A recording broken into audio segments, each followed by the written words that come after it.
Alright, so I've got After Effects open here with my footage. Here's the original, and I'll show you the after. You can see the contrast and really punchy colors compared to the flat original footage. Again, here's the before and after. So let's get started. I picked this footage because it's a prime example of all three elements we need. We need highlight. Here's the white highlight.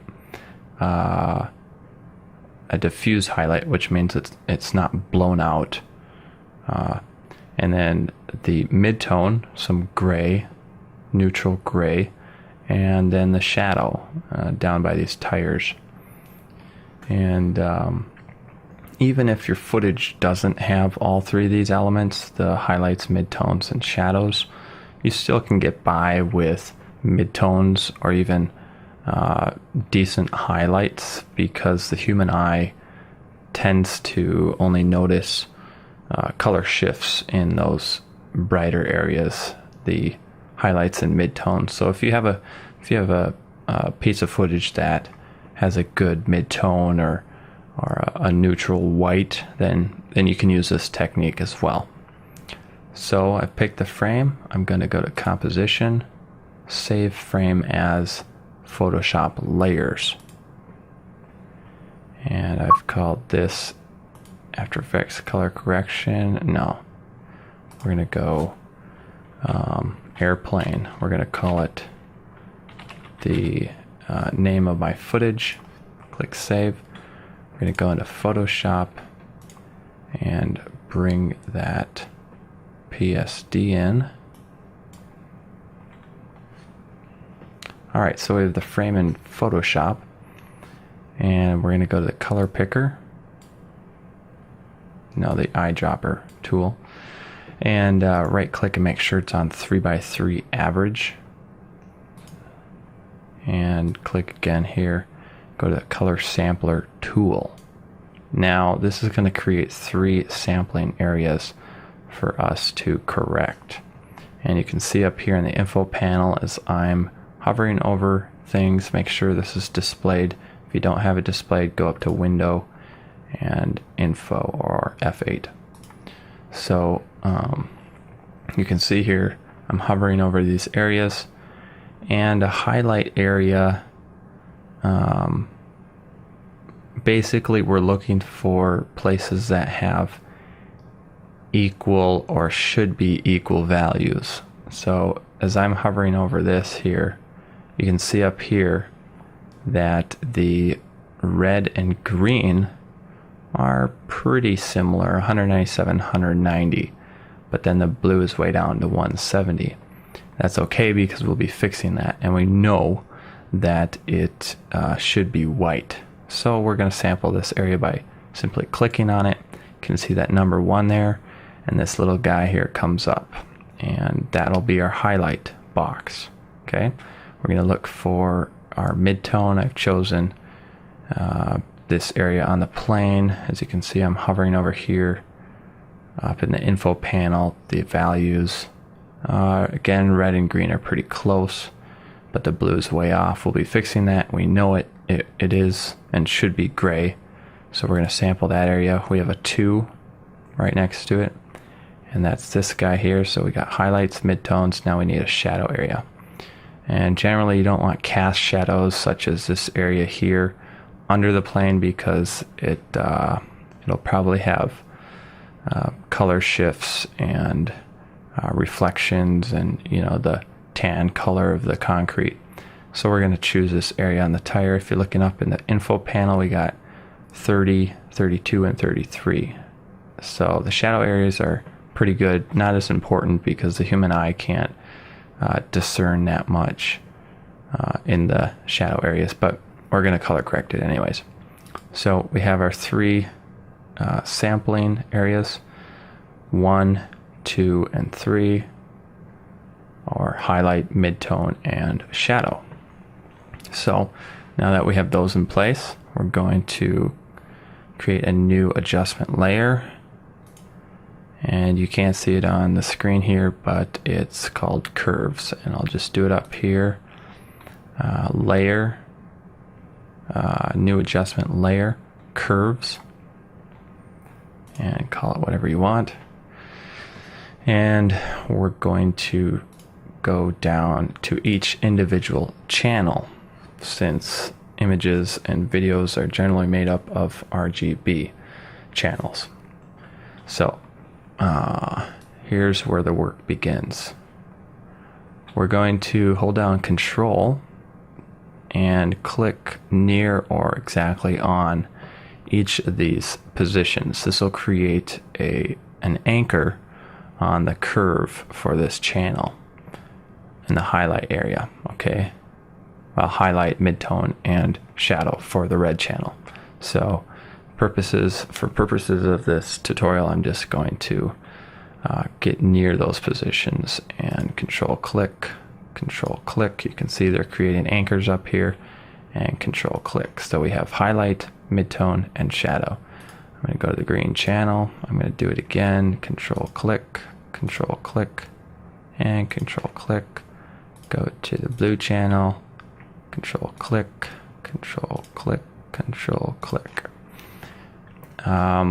This may seem a little cumbersome to some people, but it's a more accurate way of correcting color. I'm not a professional color correction person, but I found this method very effective. All right, so we have all our anchors on each of the channels. So we're going to look at these. We're going to be keeping an eye on these boxes, basically. So we have 197, 190, and 170. And we're going to be focusing on red for now. And the first column is the original RGB values, and the next column are the adjusted or changed values. So basically we want to get all these values the same. So let's say I'm going to bring 197 down to 190. So we go to the highlight anchor and bring it down this way. You don't go up and down vertically, you kind of go at a 45-degree angle perpendicular to the curve. So we're going to bring it down. As you're watching over here, watch this value. Bring it down to 190. Okay. Now we're going to go over to midtones, and we're looking at these numbers. Let's say we'll bring red down to 129 in the midtone right here. Okay, watch those values. Boom, 129. Okay, let's move on to shadows. We got 31, 32, and 32. Got to bring up the red just a tad. Okay, we got 32 all through in the shadow area. All right, now we're looking here at green. Green matches red. They're equal. They're equal in the midtone, and they're equal in the shadow. So we don't need to even touch green right now. We're going to move on to blue. If I'm going too fast, you can just pause. So in the blue area, we can see that we need to increase it quite a bit in the highlight area. Remember, 1 is highlight, 2 is midtone, 3 is shadow. So let's raise that value up to 190, way up. Okay, that looks good. We'll move on to midtone. We got 115. Let's boost it up to 129. Approximately there. Oh, that went down a little bit. Again, these are approximate. You don't have to be precise unless you need to be or you want to be. Okay, that looks good. We've got our adjusted values here. Highlight values should be in the 245 range. Right now they're only 190, but the point is to get them even. And midtone should be in the 135 range, and shadow should be no lower than 12. So we'll adjust those in a little bit.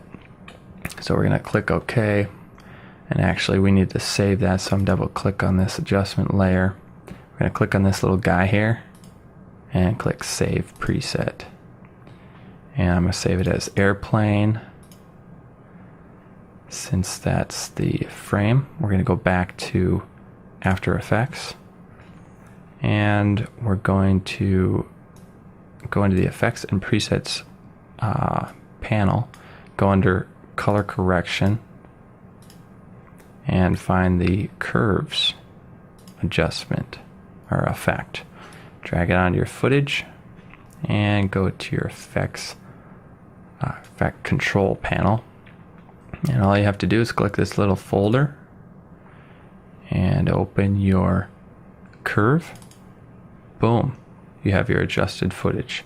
Just like that. No messing around in curves, trying to figure it out, trying to make it look good. You've now adjusted and corrected your color by numbers. So that's basically it. I'm just going to actually boost the contrast. It's corrected right now, but it's still flat. So I'm going to add a levels adjustment, and this is a very simple method. And you can see the graph here. There's a lot of space, so we're going to bring those highlights on this end in just about to there, the first uptick on the histogram. And the shadow area we're going to bring in to about there. And then from there, basically, you can choose to change the midtones however you like, personal preference, or just leave it the way it is. But there you go. You have your true color corrected image by the numbers, and it's contrasty and not blown out. There's a little blown out highlights, but not terrible. And so I'm just going to move on quick to show you how to do it, to actually bring the composition into After Effects, or excuse me, Premiere. It's getting late. It's very late. Okay, File, Adobe Dynamic Link, Import After Effects Composition. Now, you're not going to have this Adobe Dynamic Link feature if you bought Premiere and After Effects separately. You have to buy it in the production suite or the master collection. So, Adobe Dynamic Link, Import After Effects Composition. We're going to choose the composition in the After Effects project file. We'll just do the one we just did called Airplane. Click OK. And there you go. You have a linked After Effects file right inside of Premiere. You can edit it. And I prefer Premiere to edit and chop up my videos more than After Effects, since After Effects is more of a compositing and rendering program. So I find the Adobe Dynamic Link feature to be very handy. And one more tip, you can see it's pretty jerky here. That's because it's trying to render every color corrected frame. So we're going to go back into After Effects, and it's all linked dynamically. So if I turn the effects off, this little button here, the color correction is off. And we'll go back to Premiere, and you can see it updated automatically. And so you can edit your footage a lot easier that way, quicker that way. And once you're ready to render, just remember to go back into After Effects, turn that effects button back on, come back into Premiere, it'll update, and then you can render.